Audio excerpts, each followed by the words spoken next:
আগামী 10 মার্চ ব্রিগেডে জনগর্জন সভার ডাক দিয়েছে সর্বভারতীয় তৃণমূল কংগ্রেসের সাধারণ সম্পাদক অভিষেক বন্দ্যোপাধ্যায়। সেই সভাকে সফল করতে গোটা রাজ্য জুড়ে সাংগঠনিকভাবে প্রচার পর্ব তুঙ্গে। রবিবার সাংগঠনিক ময়নাগুড়ি 1 ও 2 নং ব্লক তৃণমূল কংগ্রেসের পক্ষ থেকে এই সভার আয়োজন করা হয়। এদিন দুই সভাতেই মূল বক্তা হিসেবে উপস্থিত ছিলেন রাজ্যসভা সাংসদ তথা তৃণমূল কংগ্রেসের মুখপাত্র ডক্টর শান্তনু সেন। এছাড়াও উপস্থিত ছিলেন দলীয় নেতৃত্বরা।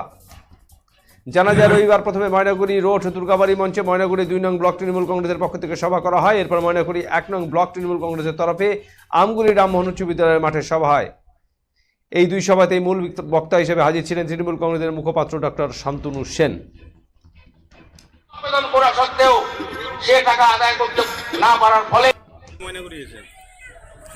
দেখুন, পরিষ্কার কথা, মমতা ব্যানার্জি রাজধর্ম পালন করেন।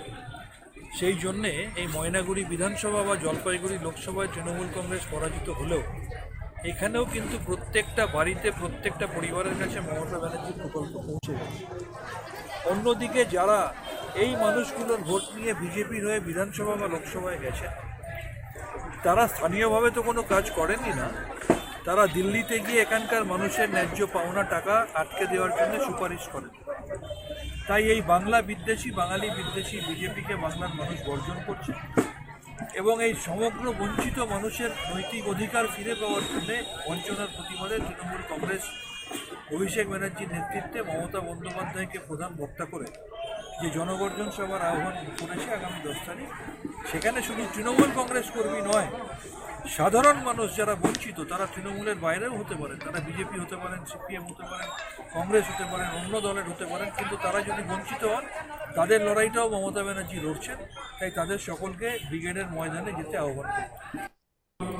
বিলম্ব না করে সভা শুরু করবার জন্য আমি এই সময় আনন্দের মুহূর্ত, এই সময় জীবনকে আলোকিত করা, এই উৎসব আসল হাতের জাদুতে,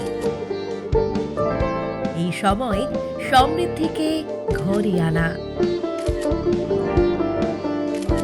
Senco gold, gold and diamond, RRN road, old post office পাড়া সাউথ, কোচবিহার।